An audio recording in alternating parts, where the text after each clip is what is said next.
İnsanlardan elələri var ki, adi hallarda Yaradanını yada salmır.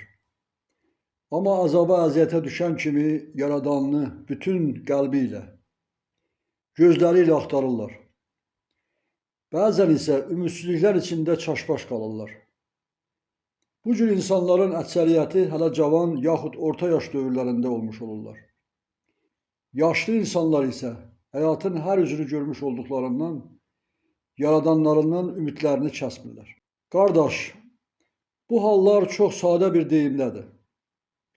İlahi deyim ondadır ki, insan, bəşər, Yaradanı, Allah Taalanı o vaxt yada salmır ki, etdiyi işlər ərzində, əgər bunlar yaxşı işlərdirsə, Yaradanla öz varlığı arasında işıq vəhdətinin özü ilə bir bağlılıqdadır. Yəni təlatümü, qorxusu yoxdur. Ona görə ki, Yaradan bu bəşəri yaxşı işlər üçün yaratdığından, cəm varlıqlar vəhdəti ilə kainatlara, Yaradana bir bağlılıqdadır. O insan onun üçün rahatdır. Etdiyi yaxşı iş üçün varlığı sevincdədir. Amma o hal olur ki, bəşərin, insanın işi əyilir, çətinə düşür. Onda o bəşər Yaradanını çağırır, axtarır. Ona görə ki, varlığına, ətrafına bir ümidsizlik, qaranlıq toplandı. Onda yaranmış, o Yaradan işığından yarandığı üçün öz ilkini, əvvəlini, o Yaradan işığını axtarır, çağırır. Digər tərəfdən, bəşər yaranarkən yaranış təyinatını alır. Yaşadığı müddət, dövr ərzində özünə yığdıqları onun taleyinin yolunu təyinləşdirir.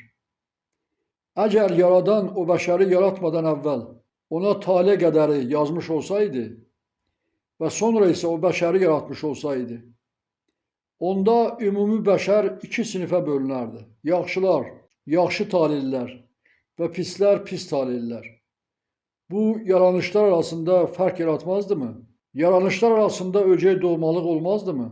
12 yaşdan başlayar insanın etdiklərinə uyğun, yaxşı və pis topladıqları, istəyi, düşüncəsi və həm də həyatının buna müvazi ardıcılıqlar üzrə davamı. Yaranış səbirdədir. Yaranışı səbirlədir. Səbirsiz cahilliyi, səbirli isə kamilliyi yığar. Səbirli olmaqla dözümlü olub müddətləri, anları görmək olar. Səbirsizliklə müddətlər axımında an çatmadan anı görmək olmaz. İnsan özü üçün yaxşı anları gözlər. An çatmadan onu görmək olmaz.